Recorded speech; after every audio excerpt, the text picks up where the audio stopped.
자, 2020년 독학사 1단계죠. 예, 현대사회와 윤리 시험 문제 해설을 담당하게 된 이성환입니다. 자, 먼저 우리 독학사 1단계 중에서 현대사회와 윤리의 장점이 뭐냐면요. 굉장히 쉽다예요, 쉽다. 전에 이제 국민윤리에서 교육과정이 이제 바뀌었죠. 그래서 현대사회와 윤리로 이제 시험을 여러분들이 보실 텐데, 자, 저희 지금 강의를 들으신 분들은 지금 두 집단 중에 하나일 겁니다. 한 집단은 이제 앞으로 시험을 보기 위해서 어떤 기출문제, 어떤 문제들이 출제가 되는지 살펴보시는 분들이 계실 거고요. 두 번째는 시험을 보고 나서 또는 공부 도중에 이제 문제 풀이, 예. 자, 문제 정답이나 아니면 문제 개념을 설명 듣기 위해서 보시는 분들이 계실 텐데, 먼저 현대사회와 윤리를 선택하시거나 또는 하실 분들은 장점을 먼저 잘 알아두시면 돼요. 예, 쉽다라는 거. 예. 자, 지금 1번부터 이제 수업을 진행을 할 텐데요. 여러분들이 한번 보시고, 아, 정말 쉽구나. 그리고 제가 이제 언급해드리는 꼭 알아야 되는 내용만 알면 된다라는 거 보고 넘어가시면 될 것 같습니다. 자, 1번 문제부터 한번 살펴보도록 하겠습니다. 다음 내용에 해당하는 인간의 특성은, 그래서 1번 문제 같은 경우는 인간의 특성이 항상 나올 확률이 높다라는 거 일단 알아두시고요. 자, 자기 자신을 완성할 수 있는 창조성이 내재되어 있대요. 창조성이 있대요. 자, 두 번째, 인간은 태어날 때부터 그 어떤 것에도 매여 있지 않다. 세 번째, 인간은 생물학적인 면에서 동물보다 전문화되어 있지 않대요. 그렇다는 얘기는 이제 발전 가능성이 높다라는 이야기가 되겠죠. 자, 이 세 가지 내용을 합쳐서 봤을 때 1번, 종교적 존재이다. 이런 내용은 전혀 없고요. 자, 2번, 이성적 존재이다. 자, 이성을 바탕으로 한다, 뭐를 한다라는 거. 자, 여기서 보시게 되면 창조성이 내재되어 있다라는 거에서 약간 좀 유출할 수 있겠지만, 다른 곳에서는, 다른 두 부분에서는 찾기가 어렵고요. 자, 세 번째, 도구적 존재이다. 자, 도구적 존재이다라는 것도 찾기가 좀 힘들죠. 정답은 4번, 열린 존재이다. 4번이 정답이 되겠습니다. 자, 인간은 열려있는 존재이기 때문에, 즉 가능성이 있는 존재이기 때문에 창조성도 있고요. 얽매여 있지 않고요. 그리고 전문화되어 있지 않다라고 알아두시면 될 것 같아요. 정답이 4번이 되겠고요. 자, 2번 문제인데요. 다음에서 설명하고 있는 윤리학은, 자, 이 2번 문제 같은 경우도 항상 문제가 출제될 가능성이 높다라는 거 여러분들 염두해 두시면 좋을 것 같습니다. 자, 먼저 윤리학이라는 건요. 크게 세 가지로 나눌 수가 있습니다. 자, 원래 이제 두 가지만 알면 되는데요. 저희 교재에는 두 가지만 나와 있어요. 근데 제가 한 가지만 더 추가해서 설명을 드릴게요. 자, 먼저 윤리학이라는 건 첫 번째 이제 규범윤리라는 게 있고요. 규범윤리.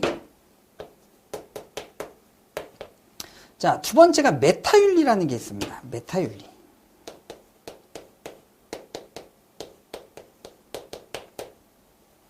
자, 세 번째는 우리 교재에는 없어요. 기술윤리라고 있는데요. 자, 기술윤리 같은 경우는 윤리학 쪽에서는 이거 윤리로 일단은 잘 포함은 안 시켜서 우리 교재에는 없다라고 보시면 되는데요. 그런데 일단 문제, 선지에 나와 있기 때문에 좀 설명을 같이 드릴게요. 자, 크게 나누면 규범윤리, 메타윤리, 기술윤리로 나눌 수가 있고요. 그리고 규범윤리를 다시 두 가지로 나눕니다. 자, 첫 번째는 이론, 규범윤리.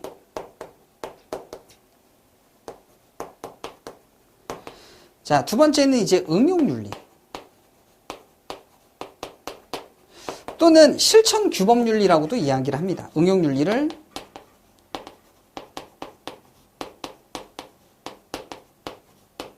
실천 규범윤리 이렇게도 표현을 하고요. 자, 이게 지금 윤리학 구분이다라고 보시면 되겠고요. 또 이론 규범 윤리학이 또 세 가지로 이제 구분이 되는데요. 첫 번째가 의무론,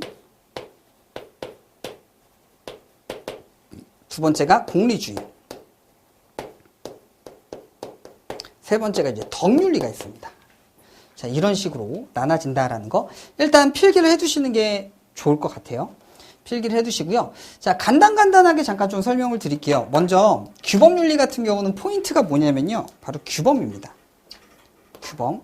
자, 규범이라는 뜻은 뭐냐면 인간이라면 당연히 뭐뭐 해야 된다, 뭐뭐 하지 말아야 된다라고 표현이 돼요. 자, 인간이라면 당연히 뭐뭐 해야 된다, 뭐뭐 하지 말아야 된다라는 게 규범이고요.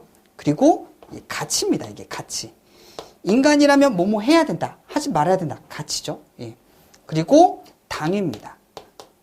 당연히 인간이라면 뭐뭐 해야 된다, 뭐뭐 하지 말아야 된다. 이게 바로 규범윤리의 특징입니다. 그래서 보시게 되면 이론 규범윤리 그리고 실천 규범윤리라고 구분이 되죠. 또는 응용윤리. 자, 이론 규범윤리도 당연히 당위가 들어가 있어요. 가치가 들어가 있는데 여러 사상가들마다 가치나 또는 주장하는 내용이 다르죠. 자, 의무론 같은 경우는 대표적으로 누가 있죠? 칸트. 그리고 자연법 윤리가 있고요. 아퀴나스나 자, 아니면은 스토아파. 자, 그리고 공리주의 같은 경우는 벤담. 밀이 있죠. 자, 덕윤리 같은 경우는 고대 덕윤리 하면 아리스토텔레스, 현대 덕윤리 하면 맥킨타이어가 있습니다. 자, 아무튼 이러한 사상가들이 주장하는 가치입니다. 당위를 표현하는 거죠. 이론을 표현하고요. 이런 걸 이제 이론 규범 윤리라고 이야기를 하고요. 그래서 칸트 같은 경우는 어떠한 이론을 강조하냐면요. 자, 행동을 할 때 동기, 행위의 동기 또는 선의지, 의도 이런 것이 선한 의지가 있어야지만 그 행동이 도덕적 행동이다라고 설명을 하는 또는 그러한 것이 도덕적이다라고 이론을 만든 게 바로 칸트의 의무론이 되겠고요. 자, 공리주의 같은 경우는 동기, 과정, 의도, 칸트와 달리 동기, 과정, 의도보다는 결과, 유용성, 행복, 쾌락이 있으면 도덕적이다라는 이론, 그리고 규범을 만든 거죠, 공리주의는. 자, 덕윤리는 어떤 이론 규범을 만들었냐면요. 자, 행위자의 성품입니다. 그래서 행위자의 성품이 좋다. 그 사람이 어떤 행동을 한다. 그럼 그건 도덕적 행동이다라고 이론 규범을 만든 거죠. 덕윤리. 자, 이러한 이론 규범을 실생활에 적용을 해요. 실생활에 적용을 해요. 그래서 실생활 문제를 해결한다. 그게 뭐죠? 바로 응용윤리가 되겠습니다. 자, 여기까지 일단 지금 규범윤리에 대해서 제가 간단하게 설명을 드린 거고요. 예. 자, 그리고 메타윤리가 있는데요. 메타윤리 같은 경우는 자, 먼저 윤리학이라는 게 옛날부터 존재를 했어요. 뭐 소크라테스, 플라톤, 아리스토텔레스 고대 때부터 윤리학이라는 게 있었죠. 그런데 이게 과연 윤리학이라는 게 학문으로 성립 가능한가라는 의심을 가지고 등장한 게 바로 메타윤리입니다. 그래서 윤리학의 메타윤리학 하면 윤리학의 학문 성립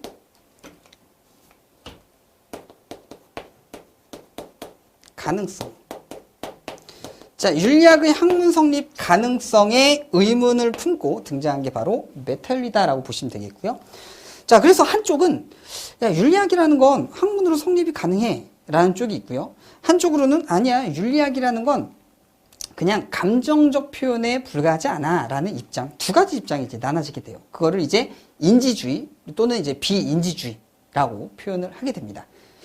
자, 그래서 인지주의, 비인지주의로 나눠지는 게 이제 메타윤리다. 이 정도 알아두시면 되겠고요. 그리고 가장 중요한 건 뭐죠? 메타윤리 같은 경우 가장 중요한 건 자, 메타윤리가 하는 게 뭐냐면요. 단어나 자, 언어의 뜻 또는 자, 단어나 언어의 분석에 중요성을 두는 게 바로 메타윤리다라고 보시면 돼요. 자, 마지막으로 이제 기술윤리인데요. 기술윤리 같은 경우는 진짜 간단해요. 제일 쉬워요. 자, 어떠한 현상을, 윤리적 현상을 그냥 보고서 기술, 뭐 하는 거죠? 윤리적 현상을 그냥 보고서 기술, 서술하는 거죠, 그냥. 이게 끝입니다. 제일 쉬워요, 기술윤리가. 자, 지금 문제풀이 시간이기 때문에 더 이상 이렇게 자세하긴 못하고, 일단 최대한 제가 간략하게 설명을 드려봤습니다. 자, 필기 좀 하시고요. 그리고 문제를 보도록 하겠습니다. 자, 다음에서 설명하고 있는 윤리학은 도덕적 용어들의 개념을 분석한대요. 용어, 단어, 언어의 뜻을 분석한다라는 이야기죠. 단어, 언어의 뜻을 분석한다. 그럼 뭐죠? 메타윤리죠. 메타윤리. 도덕적 판단의 타당성 입증이나 정당화와 관련된 탐구를 실시하는 것을 주요 과제로 삼는다. 자, 그래서 윤리학이라는 게 학문으로 성립 가능한지, 성립 가능의 타당성을 탐구한다. 그래서 메타윤리에 대한 설명, 정답이 2번이 되겠습니다. 자, 나머지는 제가 다 간략하게 설명드렸기 때문에 넘어가도록 하겠습니다.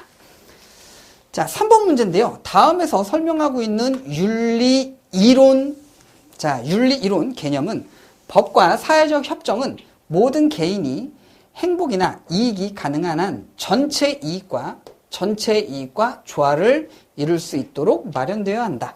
자, 법을 만들 때요. 법을 만들 때 개인의 행복이나 이익이 가능한 한 전체 이익과 부합하도록 만들어야 된다. 법을 이렇게 이야기를 해요. 자, 우리 뭐를 배웠냐면요. 제레미 벤담에 대해서 배우셨어요. 예. 자, 제레미 벤담 같은 경우는 근대의 행정가입니다. 법률가예요. 법률가. 그래서 입법 원리라고 표현을 하죠. 법을 만들 때. 자, 벤담의 입법 원리, 법을 만들 때 어떤 원리를 바탕으로 해야 된다? 최대 다수의 최대 행복.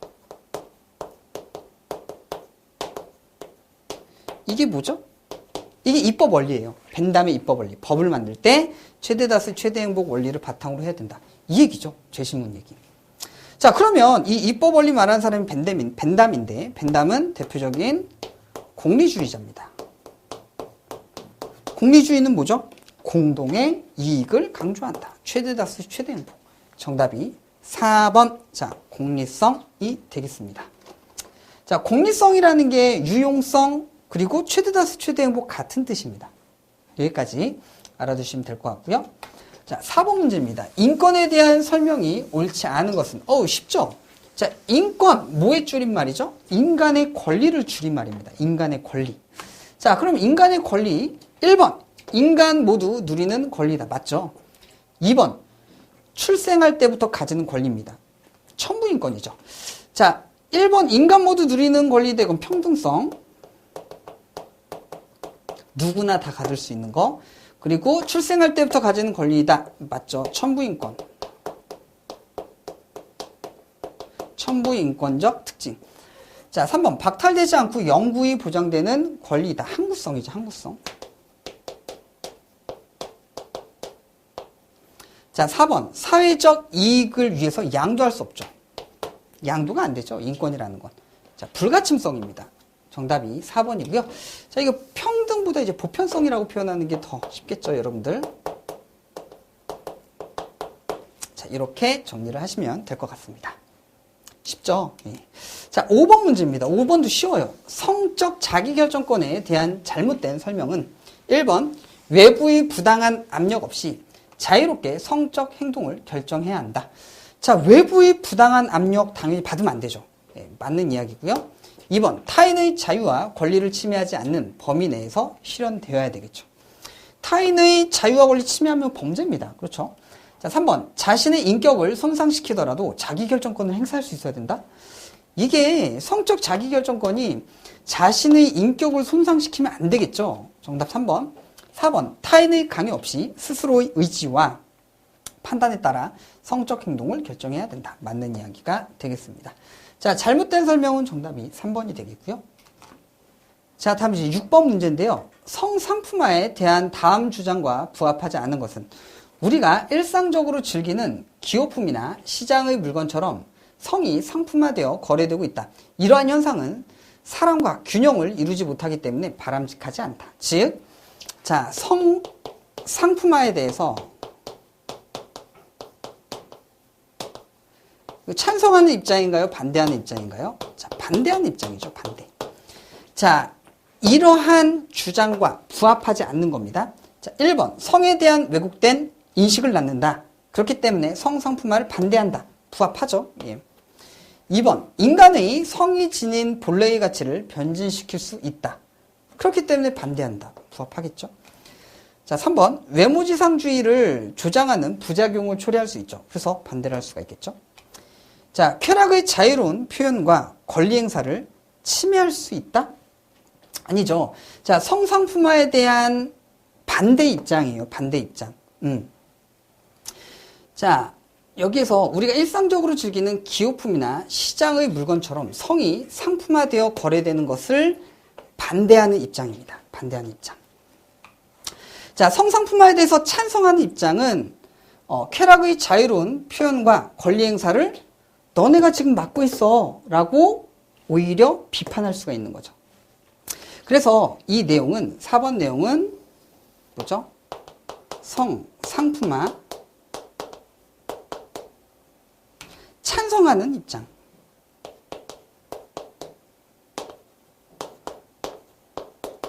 찬성 쪽의 입장 논거가 될 수가 있겠죠. 정답이 4번이 되겠습니다. 자, 여기까지 문제가 쉽죠? 예, 어렵지가 않습니다. 별로. 자, 7번 문제인데요. 7번도 이렇게 어렵지가 않아요. 자, 다문화 사회의 특징인 문화적 다양성의 긍정적 측면으로 볼 수 없는 것은? 자, 다문화 사회 문화의 다양성 긍정적인 측면 옳지 않는 거. 1번 타문화 성찰의 지혜를 가질 수 있다. 맞죠? 다른 나라 문화를 살펴보는 이러한 지혜를 가질 수 있고요. 편견과 배타적인 태도를 가질 수 있다? 아니죠. 이 편견과 배타적인 태도. 자, 문화의 다양성을 인정한다는 얘기는 관용의 태도가 나타납니다. 편견과 배타적 태도가 아니고. 그렇죠? 다른 문화를 받아들일 수 있는 태도가 나타나죠. 정답 2번이고요. 자, 3번 이해와 관용의 가치가 나타날 수 있고요. 배려와 공존의 지혜를 배울 수가 있습니다. 자, 8번 문제인데요. 다음에서 설명에 해당하는 것은 전쟁은 기본적으로 비도덕적인 것이지만 무력이 정의를 실현하는 수단이 되는 경우에는 허용될 수 있다. 자, 여기서 보면 정의 실현의 수단이 될 수 있대요. 뭐가요? 전쟁이요. 자, 이건 개념인데요. 그런데 그렇게 어렵지도 않죠. 자, 개념인데 일단 자, 정의를 위해서 전쟁이 가능하다. 정의 바로 정의전쟁론입니다. 정의전쟁론 하면 대표적인 사상가가 누가 있냐면요. 왈처도 있고요. 일단 왈처 또는 왈쩌라고 불러요. 예, 왈처. 그리고 존 롤스도 있고요. 자, 중세 보면 아퀴나스도 있습니다. 자, 이러한 사상가들이 정의를 위해서 전쟁이 가능하다라고 주장을 해요. 그래서 정답은 4번 정의전쟁론이 되겠고요. 자, 구성주의라는 건 뭐냐면요. 예를 들어서 갑이라는 국가가 있고 을이라는 국가가 있어요. 서로 교류를 합니다. 자, 이 교류를 통해서 어떤 틀이 만들어져요. 그리고 병이라는 국가가 있고요. 정이라는 국가가 있어요. 또 병정 국가끼리 교류를 하면서 틀이 만들어집니다. 이런 구조가 만들어져요. 자, 이런 상태를 이제 구성주의라고 이야기를 합니다. 자, 2번 보면 현실주의 같은 경우는요. 성악설 바탕이거든요. 성악설. 인간은 이기적이에요. 그래서 국가 자체도 이기적입니다. 그래서 자국의 이익을 위해서는 무조건 전쟁 가능하다라는 입장이 현실주의고요. 평화를 위해서는 힘의 균형을 맞춰야 된다라고 주장을 하고 있고요. 자, 평화주의 같은 경우는 평화주의 대표적인 사상가가 갈퉁입니다. 갈퉁. 대표적인 사상가가 갈퉁이라는 사상가인데 무조건 폭력을 사용하면 안 된다. 무조건 전쟁 반대예요. 어떠한 경우에도 전쟁에 반대한다는 입장이 갈퉁 입장이 되겠습니다. 자, 그리고 정의를 위해선 전쟁이 가능하다. 정의전쟁론 정답이 4번이 되겠습니다. 자, 여러분들 이 문제 보면 정의를 위해서 전쟁이 가능해. 정의전쟁론 이것만 알면 그냥 문제를 맞출 수 있는 문제다라고 보시면 되겠습니다. 자, 9번 문제인데요. 다문화주의자가 동화주의자에게 제시할 수 있는 비판과 거리가 먼 것은? 자, 여기서 또 이제 다문화주의라는 게 나왔죠. 자, 다문화주의 같은 경우는 이게 대표적인 게요. 다문화주의가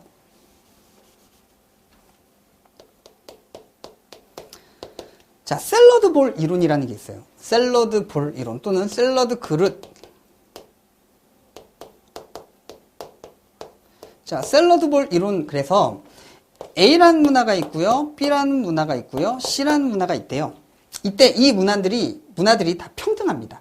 그래서 이 문화들이 서로 조화를 이루면서 공존을 하게 되는 거죠. 이거를 샐러드볼 이론이라고 이야기를 하고, 그리고 또 다문화주의라고 이야기를 합니다. 대표적인 게 이제 오스트레일리아, 호주 모델이다라고 보시면 되겠고요. 자, 동아주의가 있죠. 동아주의.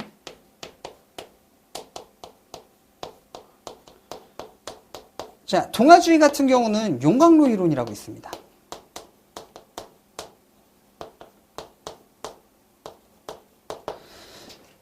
동아주의 같은 경우는요, 주류 문화가 있어요. 주류 문화. 이게 미국 모델인데, 주류 문화는 이제 백인 문화입니다. 그리고 비주류 문화가 있겠죠. 흑인 문화, 히스패닉 문화, 또는 아시아 문화, 인디언 문화, 이런 문화들 있죠. 자, 이런 문화들은 이제 비주류 문화로 봐서 어떻게 하자는 얘기냐면요. 이 비주류 문화를 주류 문화에 통합시키자라는 내용이 바로 동아주의에 대한 개념이다라고 보시면 되겠습니다. 자, 다문화주의자가 동아주의자에게 제기할 수 있는 비판과 거리가 먼 것은 1번, 주류 문화와 비주류 문화를 차별하고 있다. 맞죠? 예. 이 다문화주의 같은 경우는 주류 문화, 비주류 문화가 없습니다. 그런데 동아주의 같은 경우는 있죠. 그래서 다문화주의가 동아주의에게 야, 너네는 왜 비주류 문화하고 주류 문화하고 차별하니? 라고 비판할 수가 있겠죠. 2번, 다른 사람에게 자신의 문화를 강요하고 있죠. 맞죠? 비주류 문화가 주류 문화로 통합이 돼야 되니까. 자, 3번, 다양한 문화의 공존 가능성을 무시하고 있죠. 예, 맞네요, 이것도.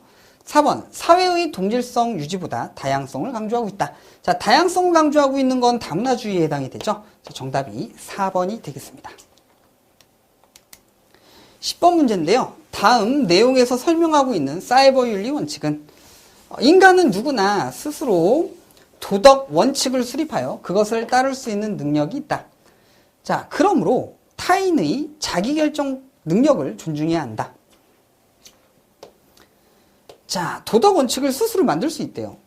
자, 이때 선지를 보면요. 1번, 해약금지 원칙. 전혀 내용하고 상관이 없죠. 2번, 정의의 원칙. 3번, 자율성의 원칙. 보시면 도덕 원칙을 스스로 수립하고요. 타인의 자기결정 능력을 존중해야 한다. 찾기 쉽죠. 네, 정답이 3번이 되겠고요. 선행의 원칙도 내용이 없습니다. 정답이 3번 되겠습니다. 자, 11번 문제 볼게요. 다음은 사형제도에 대한 주장이다. 이와 가장 거리가 먼 것은 자, 사회계약은 시민의 생명을 보존하기 위해 이루어진 약속이다. 시민은 사회계약으로서 생명 박탈의 권리도 국가에 양도한 것이다. 자, 여기서 보면 지금 사회계약서를 바탕으로 사형제도를 찬성하는 사상가에 대한 문제입니다. 자, 누구냐면요. 일단 우리 사형제도 하면 사상가들이 대표적인 사상가들이 이런 사상가가 있어요. 첫 번째 이제 칸트가 있고요. 자, 두 번째는 제레미 벤담. 자, 세 번째는 베카리아.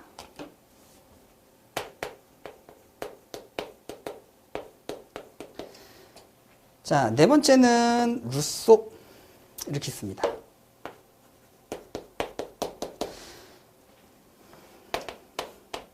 사형에 대해서요.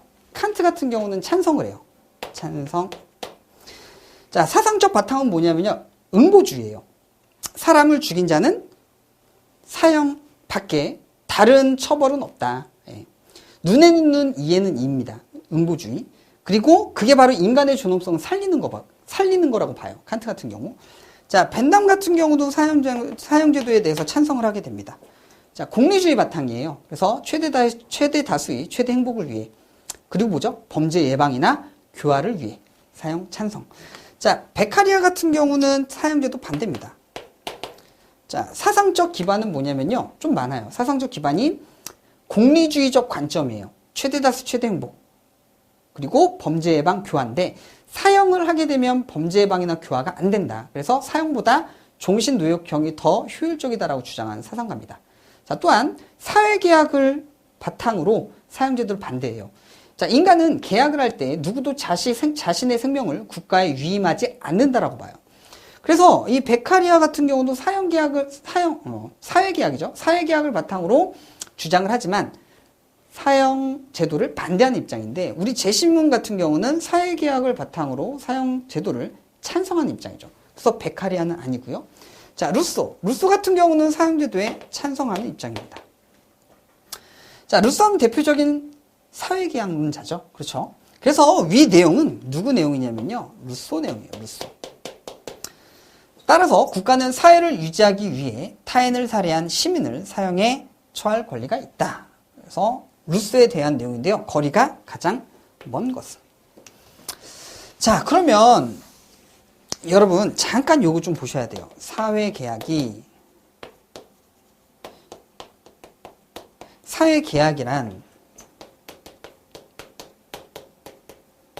개인들의 합이 뭐란 이야기죠?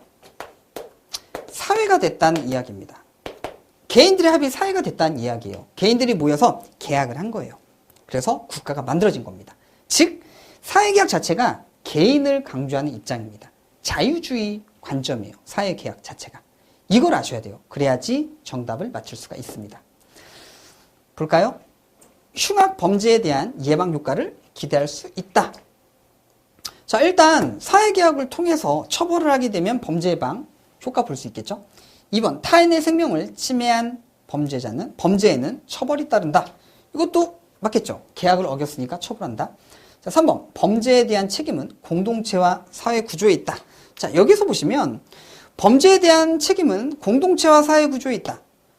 이 이야기는 뭐냐면요. 공동체나 사회가 더 영향력이 크다는 입장입니다. 그런데 기본적으로 사회계약서 같은 경우는요. 개인들의 합이 사회이기 때문에 자, 개인과 사회를 바라볼 때 누가 더 영향력이 크다고 보냐면요. 개인이 영향력이 더 크다고 봐요. 사회계약 같은 경우. 자, 그런데 3번째 신문 같은 경우 범죄에 대한 책임은 공동체와 사회 구조에 있다는 주장은 개인하고 사회 중에서 누가 영향력이 더 크기 때문에 사회 집단이 영향력이 더 크기 때문에 범죄에 대한 책임도 사회에 있다라고 보는 입장입니다. 그래서 자, 가장 거리가 먼 것은 3번이다라고 보시면 돼요. 4번, 흉악 범죄자의 생명권을 보장하는 것은 옳지 않다. 그렇기 때문에 사형에 처해야 된다라고 주장을 할 수가 있겠죠. 자, 정답이 3번이 되겠고요. 자, 문제가 이건 약간 좀 까다로울 수 있다라는 거 알아두시면 좋을 것 같습니다. 12번 문제인데요. 자, 다시 또 이제 개념 문제다라고 보시면 돼요. 단군 신화와 관련성이 가장 적은 것은?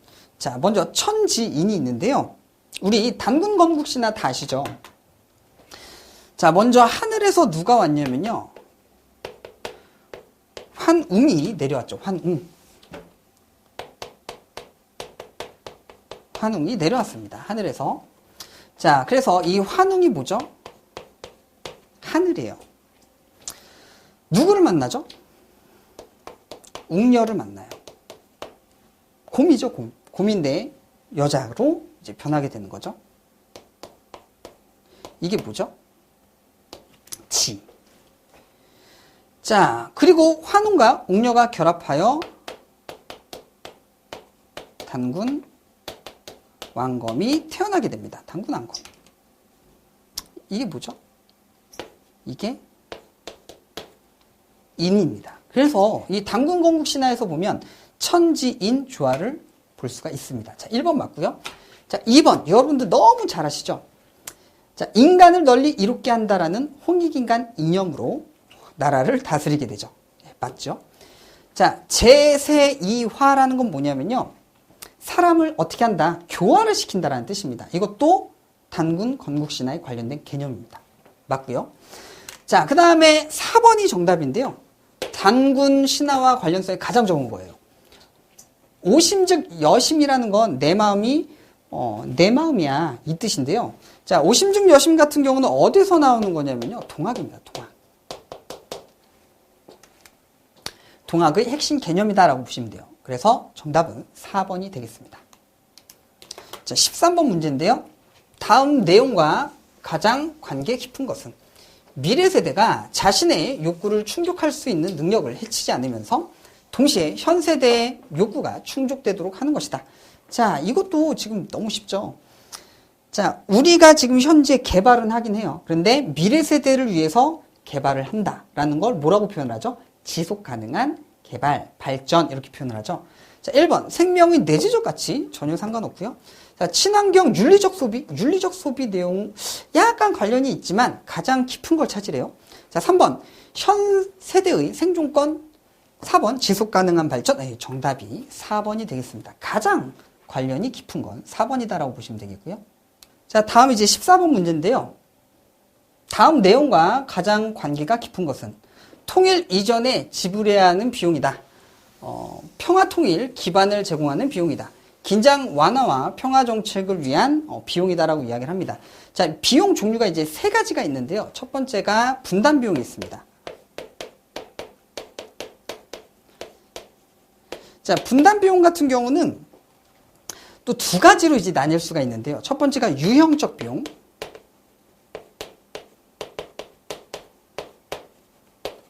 자, 유형적 비용이라는 건 눈에 보이는, 직접적으로 들어가는 비용이다라고 보시면 돼요. 대표적인 게 군사비. 자, 그 다음에 무형적 비용이 있습니다. 자, 무형적 비용 같은 경우는 눈에 보이지 않지만 들어가는 비용이에요. 그래서 이산가족에 대한 고통, 전쟁에 대한 공포. 자, 이러한 비용을 말하고요. 자, 이 분담 비용 특징이 뭐냐면 별로 좋지 않은 비용이에요. 그래서 이걸 소모적 성격.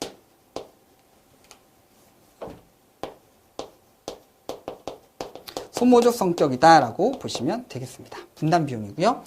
자, 그 다음에 뭐가 있냐면요. 평화 비용이 있어요.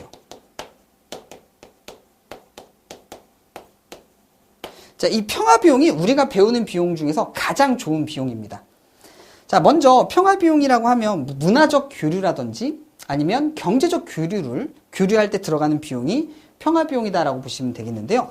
자, 여러분들 생각을 해보면 문화적 교류를 한다라고 하면 사이가 어때요? 좋아지는 거죠. 사이가 좋아지는 거.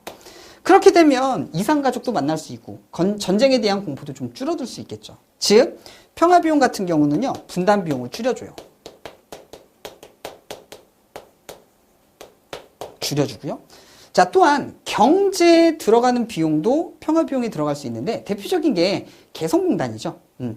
자, 우리나라가 북한에 공장을 지어줍니다. 그러면 여러분 생각을 해보면 공장 지어주면 당연히 사이가 좋아지겠죠. 그런데 이게 있어요. 나중에 통일한 다음에 자, 북한과 남한의 경제적 문화적 수준이 같아지도록 돈이 이제 들어가는 비용이 있는데 그걸 이제 통일 비용이라고 이야기를 해요. 그런데 미리 통일하기 전에 먼저 개성공단 같은 건물을 만들어줘요. 그럼 나중에 통일 이후에 들어가는 비용이 줄어들 수 있겠죠. 즉, 평화 비용으로 인해서 뭐가 줄어드는 거죠? 통일 비용이 또 줄어드는 거예요. 그래서 평화 비용이 제일 좋은 비용이고요. 이거를 어떤 성격이 있다라고 이야기를 하냐? 자, 선순환 구조를 만들어주는 비용이다. 이렇게 표현을 하게 됩니다. 자, 마지막으로 이제 통일 비용이 있는데요. 자, 통일 비용 같은 경우는 통일 이후부터 들어가는 비용입니다. 그래서 조금 전에 말씀드린 것처럼 문화적, 경제적 수준을 맞추기 위해서 10년 동안 들어가는 비용이다라고 보시면 되는데요. 그런데 이 통일 비용 같은 경우는 통일이 된 다음에는 통일 비용이 굉장히 많이 들어가겠죠. 그런데 어느 순간부터 뭐가 더 커질 수가 있냐면요. 편익, 만족감이 훨씬 더 커질 수가 있어요. 자, 그래서 성격을 뭐라고 이야기를 하냐면 투자적 성격이다 이렇게 표현을 합니다.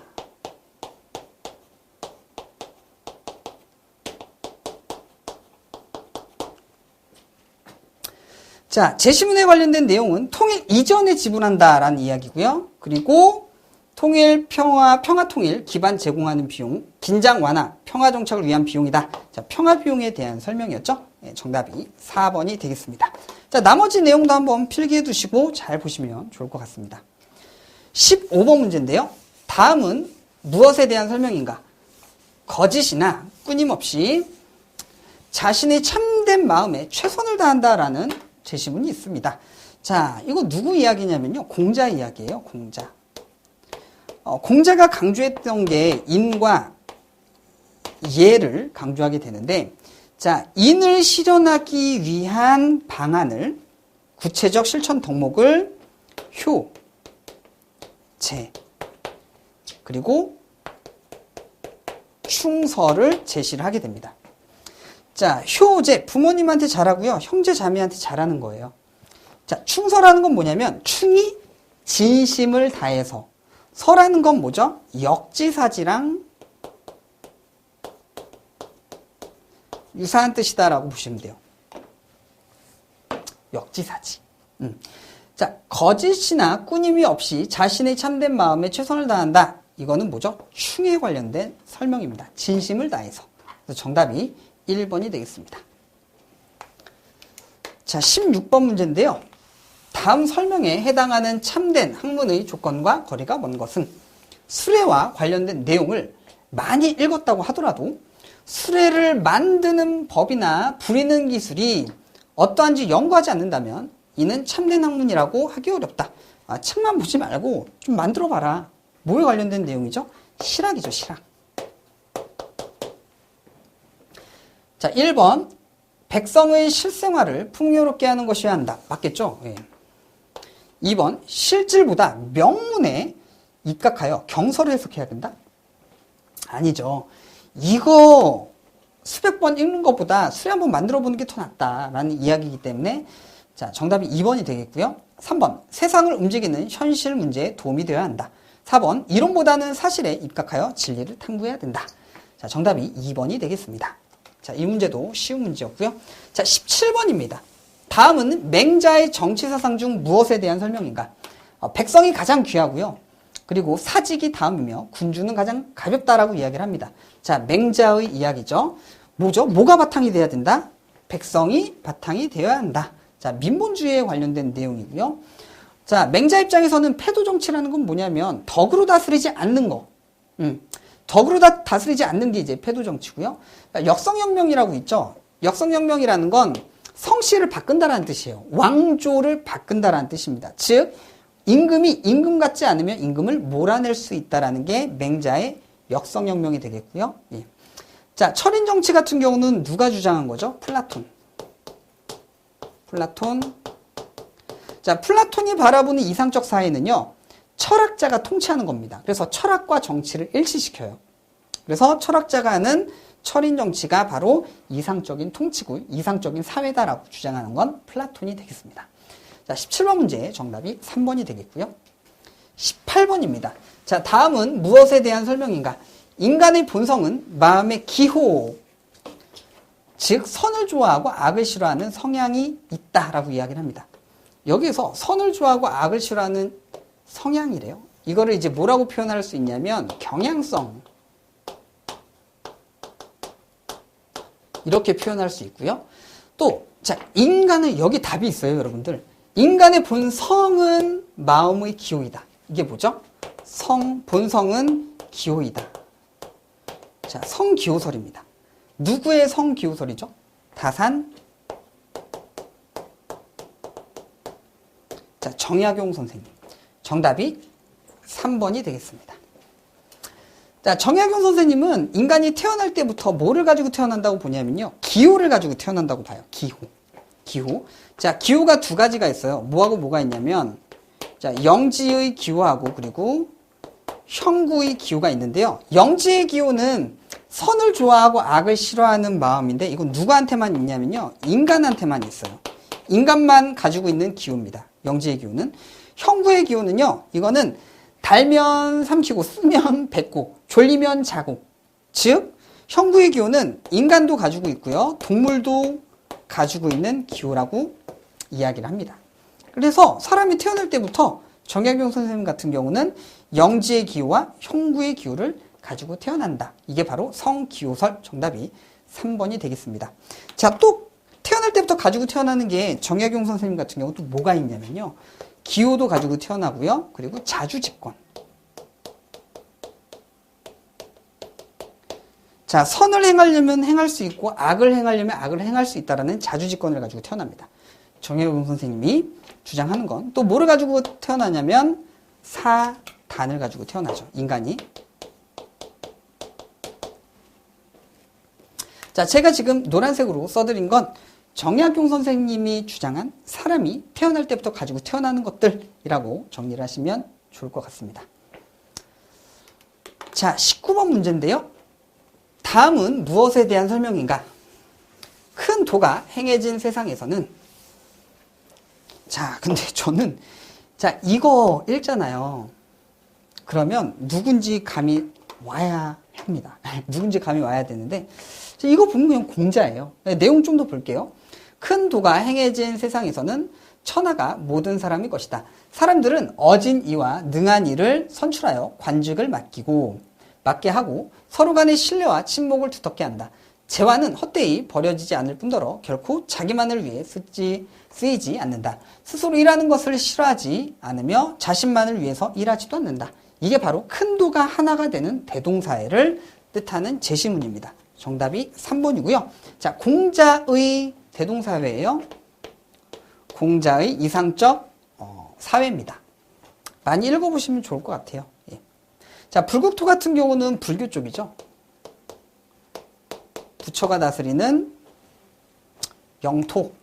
자, 무릉도원 같은 경우는 이거는 이상향을 표현할 때 써요. 이상향. 소국가미는 도가죠. 도가 또는 도교. 예. 자, 20번 문제를 보도록 하겠습니다. 다음 내용 가로 안에 들어갈 말로 적절한 것은? 신라진흥왕이래요. 신라진흥왕은 나라가 흥하려면 풍월도를 알아야 한다고 생각하고, 풍월도래요. 이거를 이제 다른 말로 하면 화랑도라고도 표현을 합니다.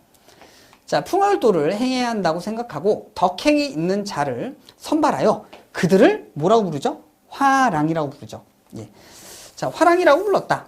원강법사는 이들에게 세속오계를 가르쳐주게 됩니다. 정답이 4번이 되겠습니다. 이것도 다 맞힐 수 있을 것 같고요. 21번 문제입니다. 자, 태계. 자, 태계 이황이죠, 이황. 자, 태계 이황 설명으로 옳지 않은 것은 조선 성리학만의 특성을 확립하였다. 예, 대표적인 이황 선생님이, 태계 이황 선생님이 성리학자죠. 맞는 이야기고요. 2번, 마음의 긴장과 집중 상태인 경을 강조합니다. 수양 방법이에요. 수양 방법. 자, 먼저 제가 간단하게 이황 선생님 잠깐 설명을 드릴게요. 이황 선생님이 주장한 건 뭐냐면요. 일단 기천입니다. 이는 귀하고, 이는 뭐냐면 만물의 원리, 기는 만물의 재료인데, 자, 이는 귀하고 기는 천하다 해서 구분을 해요. 이귀기천이다라고 보시면 돼요. 되셨죠? 자, 그리고 자, 이는 귀하기 때문에 이에서 뭐가 나오게 되냐면요. 사단이 나오게 되고요. 기는 칠정이 나오게 됩니다. 자, 사단이나 칠정을 둘 다 감정인데, 자, 이황 선생님 입장에서는 사단은 완전 순선한 정이고요. 그리고 칠정은 가선가악한 정이다라고 주장을 하셨습니다. 자, 그리고 지금 보신 것처럼 이에서 사단, 기에서 칠정, 즉 이도 바라고 기도 바란다라고 표현을 해요. 이걸 뭐라고 표현하냐면 이기호발.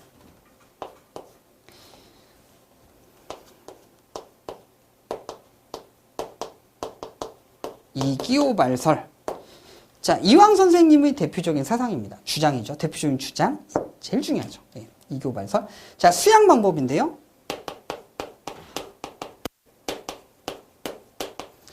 이황 선생님의 수양 방법은 뭐냐면요. 경이에요, 경.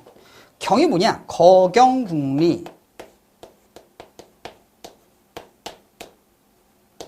자, 집중을 통해서 이치를 탐구하라는 뜻입니다. 이 경이에요. 자, 집중하는 방법 세 가지가 있는데요.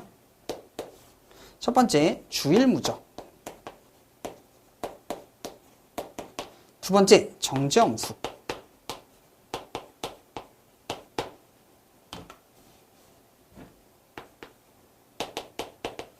세 번째, 상성성. 자, 이 세 가지가 경이다라고 보시면 되겠습니다. 수양 방법.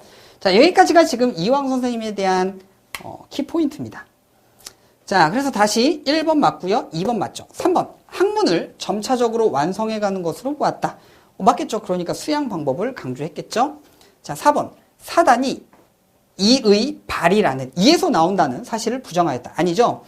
자, 이왕 선생님은 이도 움직이고 기도 움직인다. 그래서 이에서 사단, 기에서 실정이 발한다라고 주장을 합니다. 옳지 않은 거 정답이 4번이 되겠습니다. 자, 22번 문제인데요. 순자의 예에 대한 설명으로 옳은 것은, 자, 제가 뭐라고 설명할 때 팁을 하나 드렸었냐면, 이게 100%는 아니에요. 100%는 아닌데, 성왕 또는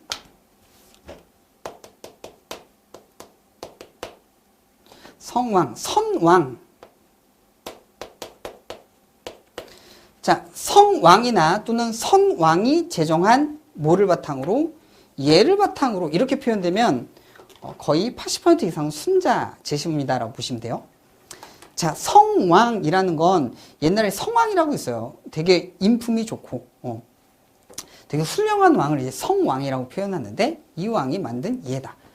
그럼 선왕은 뭔가요? 이거 먼저 태어난 왕입니다. 예. 먼저 선.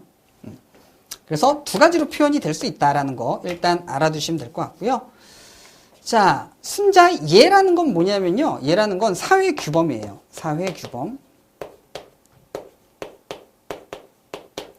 예라는 건 사회 규범입니다. 되셨죠? 자, 그리고 순자하면 여러분들 잘 알고 계시겠지만 성악설이죠. 성악설. 성악설. 자, 인간이 악하게 태어났어요. 그런데 순자는 어떻게 될 수 있다? 선악의 본성이 바뀔 수 있다라고 봐요. 뭐를 통해서? 인위를 통해서. 이 인위가 뭐죠? 예입니다. 이게 예. 자, 예를 통해서 인간이 선하게 바뀔 수 있다고 봐요. 이거를 화성기위라고 이야기를 합니다. 화성기위. 자, 1번을 볼까요? 만물을 낳는 원리인 동시에 재료이다. 자, 이거는 완전 좀 섞어놨는데, 자, 성리학 쪽에선, 자, 만물을 낳는 원리는 리이고요. 그리고 재료는 기입니다. 그런데 이건 아무것도 아니죠. 예, 1번 틀렸고요. 2번, 사물의 이치를 탐구하기 위한 수단이다. 자, 사물의 이치를 탐구해야 된다는 얘기는 이건 성리학 주장인데, 자, 순자는 성리학 전의 사상가고요.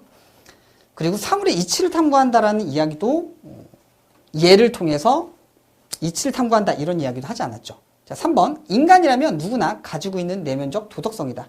자, 만약에 인간이라면 누구나 다 이걸 가지고 있으면 선하겠죠. 근데 성악설인 순자는 당연히 이렇게 주장을 안 하겠죠. 4번, 사람의 성정을 선하게 변화시키기 위한 규범이다. 정답이 4번이 되겠습니다. 자, 순자까지 봤고요. 23번 문제입니다.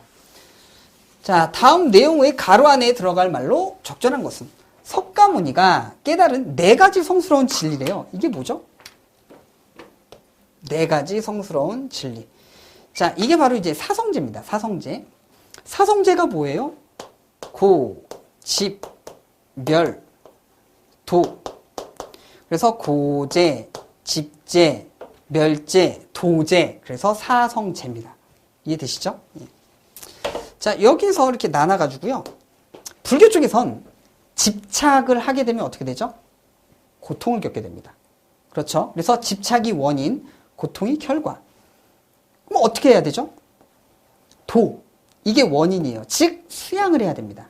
수양을 하게 되면 열반에 이르게 된다. 이게 바로 사성제입니다. 자, 여기서 도 같은 경우는 수양 방법인데요. 이게 단어 뒤에 도자가 들어가는 게 있어요. 불교 용어에서. 뭐가 있죠? 팔정도.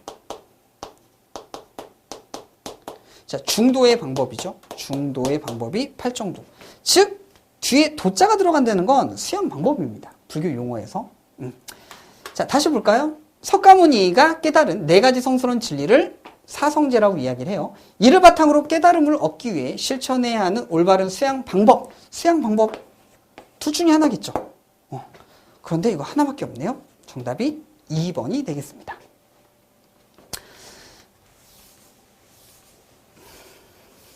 자, 좀 더 내용을 보면요. 1번은 볼 게 없을 것 같고요.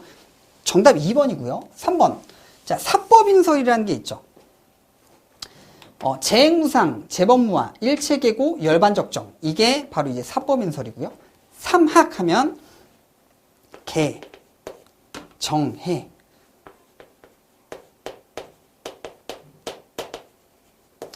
3학 하면요. 계율, 선정, 지혜. 이게 이제 3학입니다. 되셨죠? 네. 자, 24번인데요. 다음을 주장한 사상가의 견해로 옳은 것은 용기가 지나치면 만용이고 부족하면 비겁이며 긍지가 지나치면 오만이고 부족하면 비굴이다. 행복한 삶을 살기 위해서는 용기와 긍지와 같은 덕이 몸에 배도록 습관화해야 된다라고 하면 누구죠? 아리스토텔레스죠. 예. 자, 아리스토텔레스 같은 경우는요.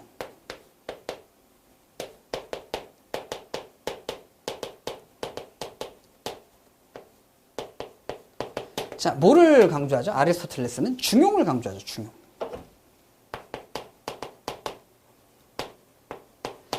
자, 아리스토텔레스가 강조하는 게 중용입니다. 중용. 중용이 뭐예요? 산술평균적인 중간을 말하는 게 아니고 과하거나 모자르지 않은 상태를 말해요. 과하거나 모자르지 않은 상태. 자, 그리고 아리스토텔레스 같은 경우는 뭐를 강조해요? 습관을 강조합니다. 습관. 제가 좀 빨리 설명을 드릴게요. 이거. 자, 아리스토텔레스 같은 경우는 덕이 두 가지가 있어요. 뭐하고 뭐가 있냐면, 자, 먼저,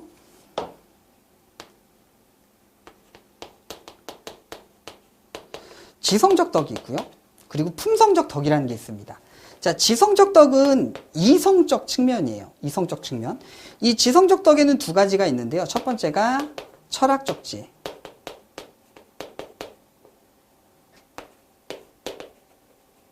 두 번째가 품성적 지혜. 철학적 지혜. 두 번째 실천적 지혜.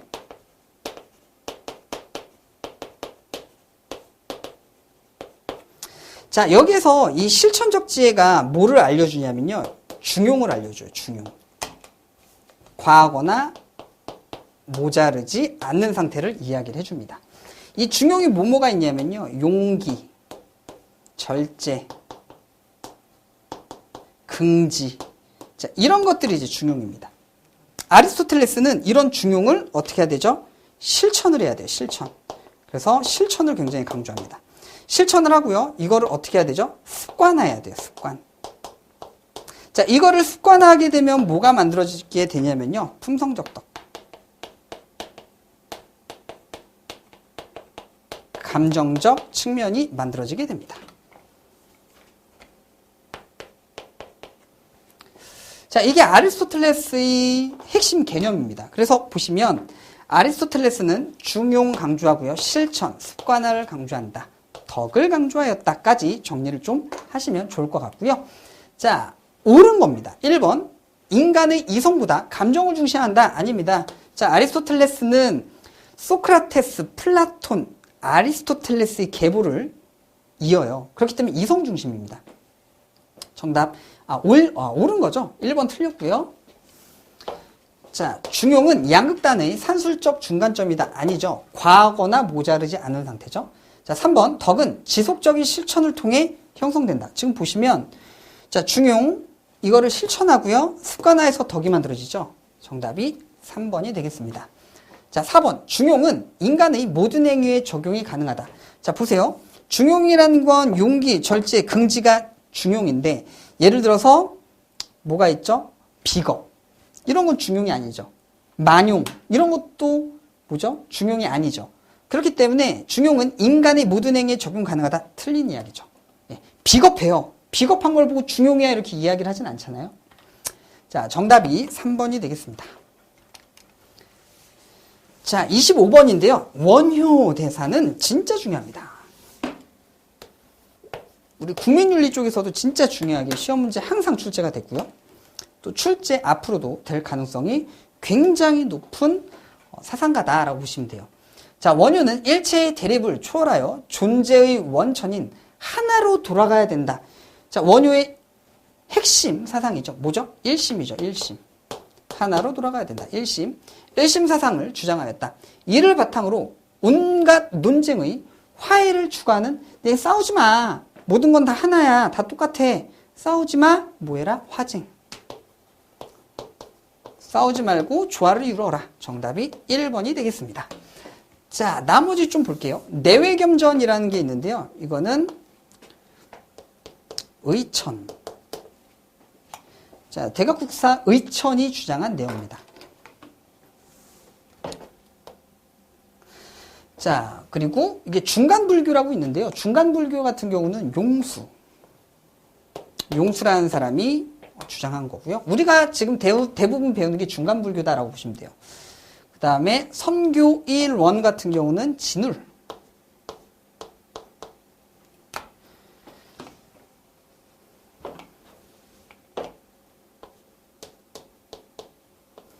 자, 유식불교 같은 경우는 정신은 남아있다. 정신은 존재한다라는 내용인데요. 넘어가셔도 되고요. 자, 연기하면 연결되어 있다. 연기설 이렇게 알아두시면 되겠고요. 가나선의 수양 방법 진울입니다. 가나선의 수양 방법이라는 게 뭐냐면 스님들이 정신 수양할 때 가만히 있으면 가만히 앉아가지고 생각하고 있으면 졸립잖아요. 그러니까 화두, 주제를 하나 던져주는 거예요. 그래서 그 주제를 바탕으로 계속 참선을 하는 게 바로 간화선의 수양 방법이다라고 보시면 되겠습니다. 자, 26번 내용 볼게요. 다음 내용과 관련된 사상과 거리가 먼 것은 인위적 규범이 사람들이 소박한 본성을 해친다. 큰 도가 사라지자 인과 의가 생겨났다. 얘는 충과 신이 희박해지면서 나타나는 것이다. 자, 여기서 보시면 여러분들 인위적인 규범을 싫어하네. 그러면 뭐죠? 도가네라는 거 유출하실 수가 있는데 밑에서 약간 좀 헷갈리실 수가 있죠. 인과 의가 나오는데 그러면 이거 유교인가? 라고 착각하실 수가 있는데 자, 이 두 가지 내용을 보시면 인의 예지가 등장하면 또는 충과 신이 등장하면 상황이 안 좋아진다라는 뜻이에요. 즉 인의 예지를 부정적으로 보는 겁니다. 그래서 뭐죠? 도가가 맞는 내용이에요. 그래서 도가의 핵심 사상, 자, 거리가 먼 건데요. 무위지치 맞죠? 인위적인 걸 싫어하니까 도가 도교는. 자, 상선약수 물이 으뜸이다. 도가의 핵심 사상이고요. 무위자연 맞죠? 인위적인 거 하지 말고 자연으로 돌아가라. 자, 가장 거리가 먼 건 2번이죠. 항상 한심론. 그래서 누구죠? 맹자 설명이죠. 맹자의 경제.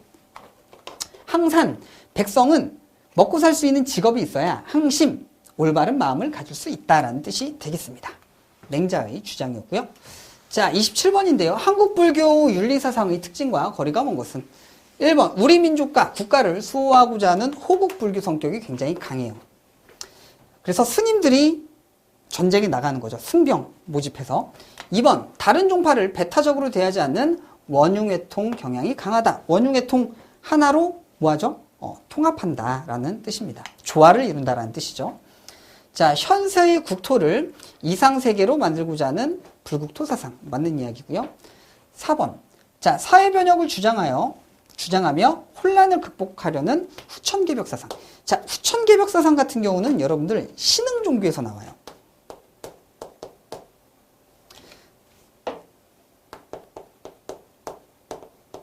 무슨 뜻이냐면, 자, 세상이 살기 힘들어진 거예요.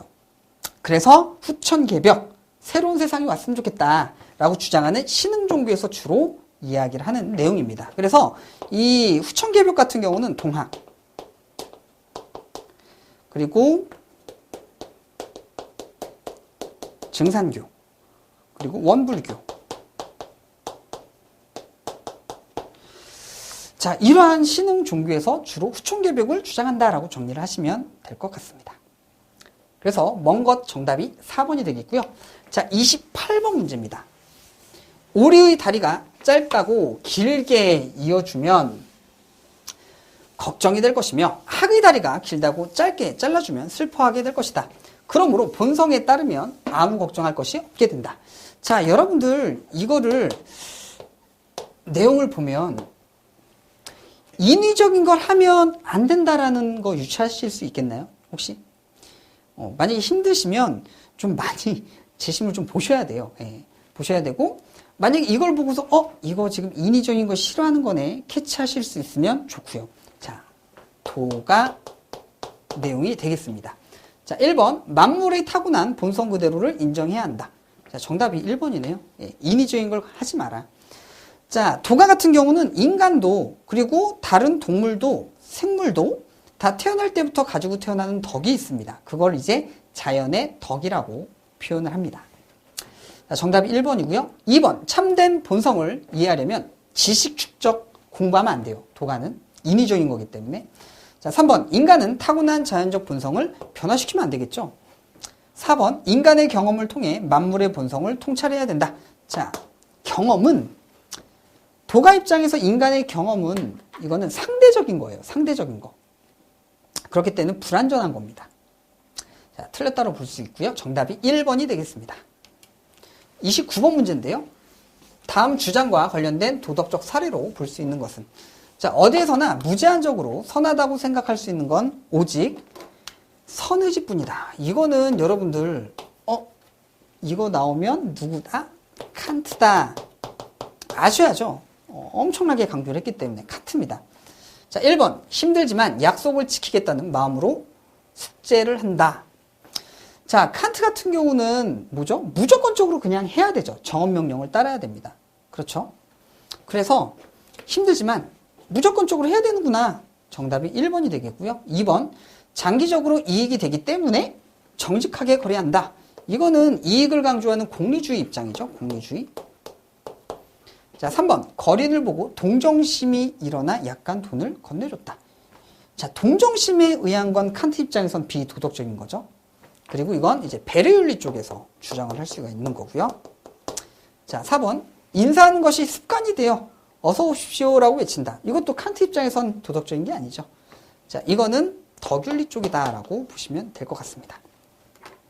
자, 30번 문제인데요. 다음을 주장한 사상과 관련이 없는 것은 감각적으로 경험되는 현상의 세계는 참다운 세계가 아니며 오직 이성에 의해 파악될 수 있는 자, 이것도 여러분들 이데아래요. 이데아의 세계만이 참된 세계이다 하면 누구죠?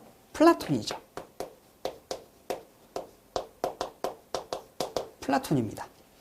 1번 모든 계층의 재산 공유를 주장하였다. 아니죠. 플라톤 같은 경우는 계급이 세 계급이 있죠. 자, 맨 위에가 누구죠? 일단 통치자 그리고 방위자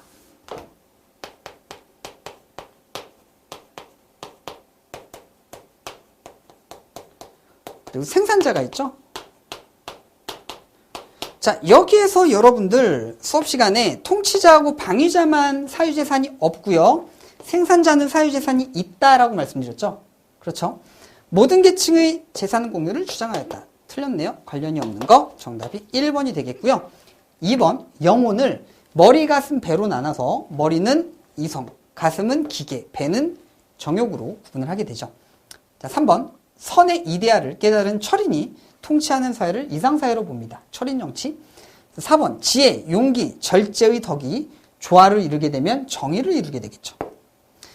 자, 그래서 생산자 같은 경우는 뭐를 갖고 있죠? 절제. 자, 여기에서 절제도 있고요. 그리고 용기를 가진 사람이 방위자가 되고 자, 절제도 있고요. 용기도 있고요. 그리고 지혜를 가진 사람이 통치자가 됩니다. 수업 시간에 배우셨죠? 정답이 1번이 되겠습니다. 자, 31번 문제인데요. 다음과 같은 내용을 주장한 사상가가 제시한 도덕성의 기초와 거리가 먼 것은 도덕 문제를 인간관계에서의 보살핌의 문제로 보는 관점은 여성이 지닌 도덕적 관심과 관련되어 있다. 자, 지금 여성의 관점이래요. 그럼 여성윤리겠네요. 자, 이러한 관점은 타인에 대한 이해와 연대를 중시한다. 자, 여기서 지금 여성윤리는 이제 배려윤리죠. 배려윤리 같은 경우는 타인, 즉, 자, 타인과의 관계를 강조하고요. 관계, 감정, 주관, 자, 공간, 상황 맥락,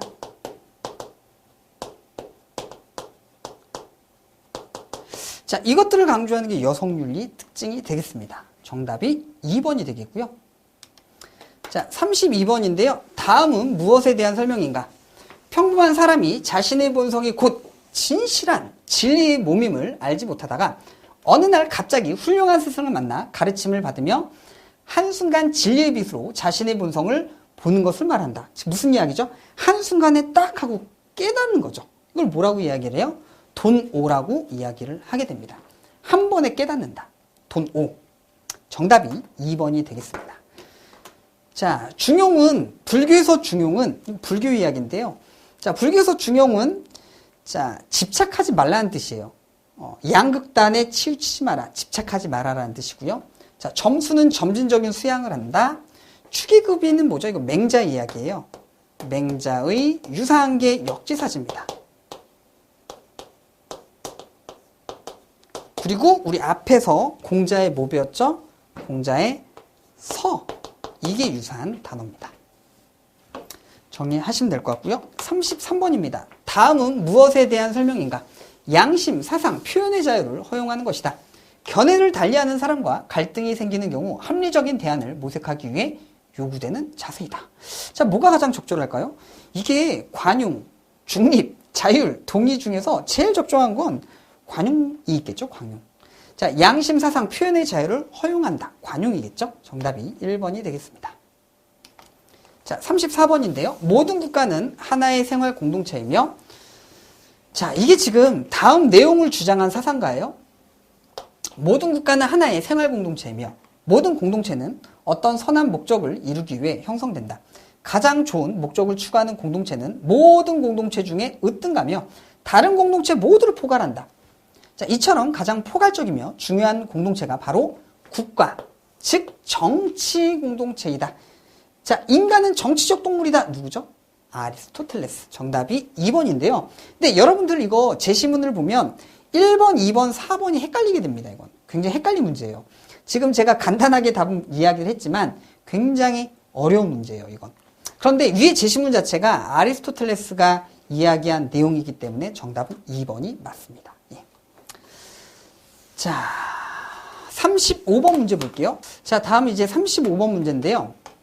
다음 내용에 대한 설명으로 옳지 않은 것은 정의로운 사회는 공정한 절차를 통해 구성원의 합의한 원칙이 사회제도의 기반이 되는 사회이다. 자, 이러한 정의 원칙은 원초적 입장에서 합리적인 개인들에 의해 도출이 된다. 자, 여러분들 원초적 입장이라는 건 무지의 상태죠. 자기 자신의 재능이나 그리고 가정 배경, 사회적 분위기를 모르는 상태다라고 배우셨을 거예요. 자, 누구죠? 존 롤스에 대한 설명이 되겠습니다.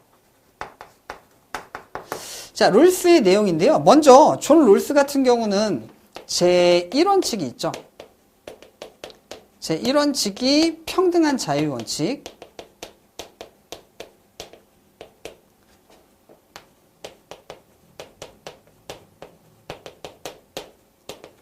그리고 제2원칙이 있죠. 제2원칙이 기회균등.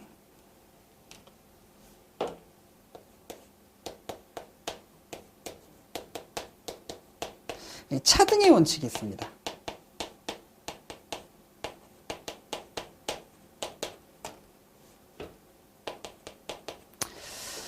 자, 그럼 1번을 먼저 보시게 되면 기본적인 자유를 균등하게 보장해야 된다라고 이야기를 하는데요. 자, 1원칙이 평등한 자유의 원칙이죠. 이 자유의 원칙이 기본권입니다. 즉, 기본권은 평등하게 분배가 되어야 된다는 이야기이기 때문에요. 자, 맞는 이야기고요. 자, 2번, 우연성에 따른 불평등은 인정되어야만 한다. 자, 롤스 같은 경우는 일단 불평등한 우연 상태 있죠. 재능, 가정 배경. 이런 거를 우연이라고 봐요. 우연. 자, 이러한 재능, 가정 배경은 선도 아니고 악도 아니라고 봅니다. 그냥 우연이라고 봅니다. 자, 이런 우연을 통해서 생성되는 또는 이 우연을 통해서 만들어진 재화 있죠. 그 재화의 일부를 어떻게 하겠다? 일부를 세금으로 걷겠다는 입장이에요. 즉, 개인의 재능은 자신 거지만 그 개인의 재능 분포를 뭐 하겠다? 공유자산으로 간주하겠다 이렇게 표현을 합니다. 이 공유자산으로 간주하겠다는 얘기는 세금을 좀 걷겠다라는 뜻이에요. 자, 그래서 우연성에 따른 불평등을 아예 다 반대하는 게 아니고요. 자, 인정을 하겠죠. 어떻게 할 때 모든 사람들에게 기회를 다 똑같이 주고 그리고 최소 수혜자의 최대 이익을 줬을 때 우연성에 따른 불평등이 인정이 될 수가 있겠죠. 자, 3번. 공정한 절차에 따른 분배가 정의로운 분배이다. 맞죠? 자, 롤스 같은 경우는 공정으로서의 정의, 그래서 순수 절차적 정의를 주장하게 됩니다. 자, 4번. 불평등은 최소 수혜자에게 최대의 이익이 돌아가는 경우에만, 이게 틀린 거죠. 자, 롤스 입장에서는 기회를 똑같이 주고요. 그리고 최소 수혜자에게 최대 이익을 줄 때, 두 개 다 성립이 될 때 불평등을 인정하게 됩니다. 그래서 옳지 않은 것 정답이 4번이 되겠습니다. 자, 36번 문제인데요. 다음 내용은 어떤 사상가의 주장인가? 자연 상태에서 인간이 저마다 자신의 생존과 이익만을 추구하면 그 결과는 어떠한 법도 규범도 없는 무정부 상태가 된다. 자, 따라서 사람들은 스스로의 생존과 이익을 지키기 위하여 계약을 통해 법과 규범을 만들고, 사회 계약이겠네요. 자, 이것을 집행하기 위한 정부를 세운다. 이때 법규를 위반한 자를 제재하기 위해 주권자에게, 여기서 말하는 주권자는 왕입니다. 왕. 자, 주권자에게 절대권을 부여해야 한다. 자, 이 절대권이라는 게 키워드가 되는데요. 자, 왕에게 절대적 권한이 부여가 된다라는 얘기는 홉스에 대한 내용입니다. 리바이어던. 강력한 힘을 가진 왕 또는 국가. 정답이 3번이 되겠습니다. 자, 37번인데요. 다음 내용과 가장 관계가 깊은 것은 바람직한 사회의 모습과 그 운영 방안을 포함한대요. 이건 뭐냐면, 자, 이상사회를 지금 말하는 거죠. 이렇게 사회가 운영됐으면 좋겠다라는 이상사회를 표현하는 거고요. 사회현상을 설명하고 해석하는 체계적 사유이다. 예. 사회 구성원으로서의 역할에 대한 이해를 제공해준다. 자, 이거는 지금 사회사상에 대한 내용이 되겠습니다. 정답이 3번이 되겠고요. 자, 38번인데요. 다음 가나의 내용과 관련된 사상에 대한 설명으로 옳지 않은 것은? 자, 나 자신과 다른 모든 사람의 인격을 결코 단순히 수단으로 취급하지 말고 언제나 동시에 목적으로 대우하게 해라. 이거 굉장히 많이 나온 제시문입니다. 누구죠? 칸트죠. 칸트입니다. 자, 나 배부른 돼지가 되기보다는 배고픈 인간이 되는 편이 낫고, 만족스러운 바보가 되기보다는 불만족스러운 소크라테스가 되는 편이 낫다. 자, 공리주의자 중에서 존 스튜어트 밀입니다. 밀인데요. 밀은 이제 질적 공리주의자가 되는 거죠. 자, 옳지 않은 건데 1번 가는 의무론적 윤리론. 칸트는 의무론적 윤리론이죠. 그리고 자, 공리주의는 목적론적 윤리론이라고 이야기를 합니다. 쾌락이나 행복, 유용성을 강조하기 때문에. 자, 2번 가는 행위의 결과보다 행위 자체의 옳고 그름에 주목하죠. 행위 결과를 강조하는 건 누구죠? 밀이죠. 자, 3번 나는 감정과 욕망으로부터 해방을 통해 행복해질 수 있다고 본다.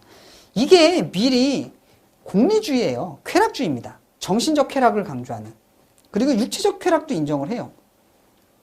그런데 감정과 욕망으로부터 해방된다? 공리주의 입장이 아니겠죠. 자, 옳지 않은 거 정답 3번이고요. 자, 4번 나는 개인의 이익과 사회 이익을 조화시키는 문제에 관심을 가져서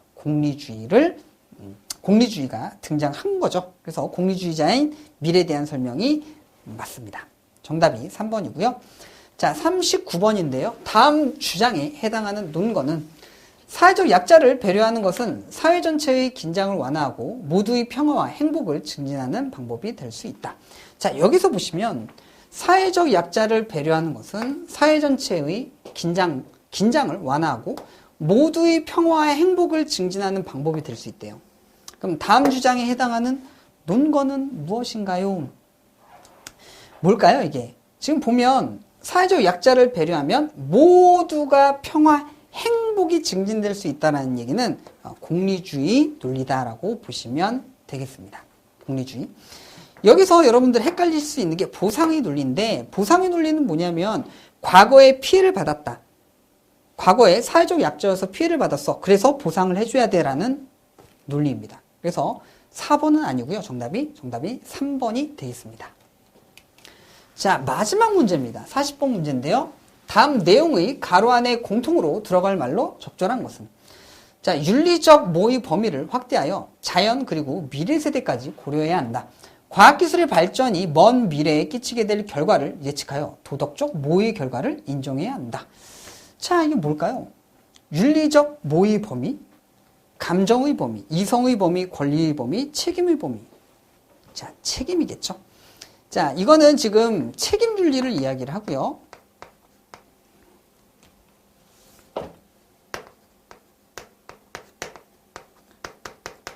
누구죠?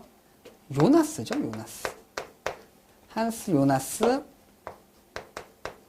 자, 요나스가 주장한 책임윤리다라고 보시면 돼요. 자, 요나스 같은 경우는 인간뿐만 아니라 동물, 식물, 무생물도 책임을 지고요. 현 세대뿐만 아니라 미래 세대에 책임지고요. 그리고 예견할 수 있는 걸 책임을 집니다.